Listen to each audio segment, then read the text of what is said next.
This essay example, as well as thousands of others, is available in text format on our website for free and without registration. Simply Google IVPanda Free Essays. iPhone Demand and Supply Theories. Introduction. While bringing various commodities into the market, suppliers have to find a way to bring in a commodity of good quality in order to attract a good market, but the most important knowledge to have is how to avoid losses at the same time satisfy the consumers of the product. All this knowledge will have to be an application of the economics demand and supply theory. This means that the producer will have to satisfy the consumer's demand for the product and at the same time produce the commodity at a price that he will be satisfied. This period makes analysis of how it has been behaving in the market clear. An analysis of iPhones in the market for the past few years explains better how the theory of supply and demand works. This paper therefore discusses the economics theory of demand and supply while applying the theory and how the production, demand and sale of iPhones have been in the last few years. The rise of iPhone. Since the launch of the iPhone, it is evident that the demand of the product has been increasing, and there is fear that the latter may be overlapping the supply of the product. According to the laws of demand and supply, this behavior can be seen as a positive demand shift. In definition, it is a point where the demand of a product increases. Cases of increase in demand may occur during holiday seasons or when a product becomes more popular in a market. The law of demand states that when the value of either a good or service is low, then the demand is high. However, when the price of a commodity is high, then the demand of that product decreases. On the other hand, when the price of a commodity is high, then the supply of that commodity is high, and when the price is low, the supply is also low. This falls under the supply law. When there is a shift in demand, either negatively or positively, there will be a definite need for change in price and quantity of the product to have a balanced equilibrium point. In other words, if the consumers for a particular product increase, there should be an increase in supply of that product. In the same case, according to the demand and supply law, when there is a demand shift, there should be an increase in the equilibrium price as well as the equilibrium quantity of that product. In the case of the production of the Apple iPhone, it seems that the supply of the product has been having trouble meeting the increased demand for the product. According to reports last year, it has been a fear that due to increased demand that outruns the supply, Apple may lose its consumers to alternative phones. Factors affecting supply and demand of the iPhone. In economics, the increase or decrease of a commodity pricing can be caused by several factors. In the supply law, if the production of a commodity is low, then the pricing is low. Other causes of a commodity pricing decrease include the ability to produce the commodity with cheaper means. In the case of the Apple firm, the pricing of the iPhone has gone incredibly low. For instance, the iPhone 3G today costs over $200 less than when it was launched.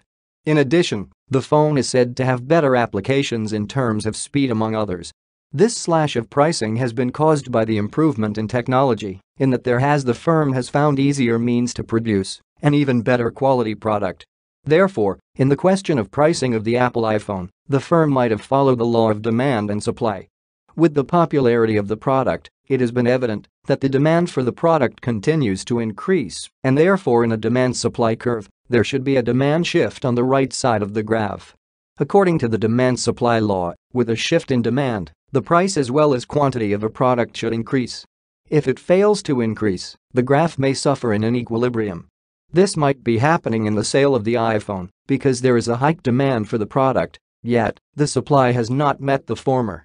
In the case of the prices, Apple might be using a unique strategy in that the older version of iPhones continue to reduce in prices, but other better versions of the same phone are brought to the market at a higher price. For instance, the iPhone 3 has continued to be supplied only at a cheaper price. Better yet, Apple has recently launched its newest iPhone 4 at a higher price. Somehow, the firm seems to try balance the price equilibrium by introducing the newest make of the iPhone at a hiked price. However, the firm might still have a problem in governing the quantity equilibrium, and there might be an evident shortage in supply of the popular product. Elasticity or inelasticity of demand of a product. In the question of elasticity or inelasticity of demand of a product, Apple's iPhone should be easy to analyze.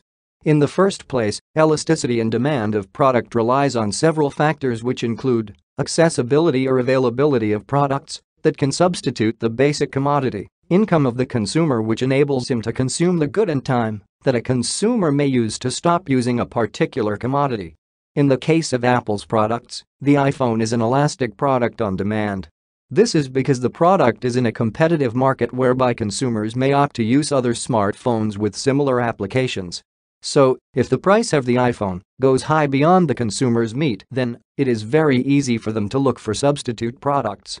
At the same time, if the supply of the product is low, then the sale of the product would not be successful because consumers may opt to look for alternative products.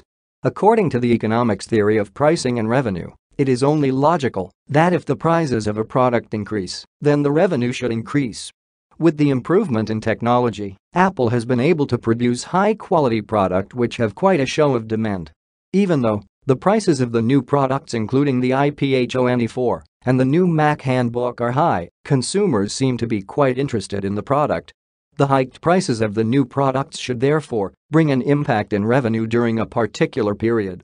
According to the company's reports, the revenue has risen from $99.9 billion to $108 billion as at the year 2011. Conclusion. In my opinion, Apple may have success in increasing prices of some of its products, which is an eventual gain in the company.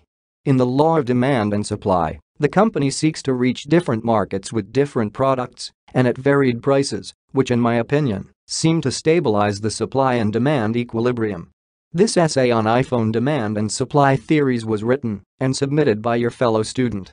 You are free to use it for research and reference purposes in order to write your own paper. However, you must cite it accordingly.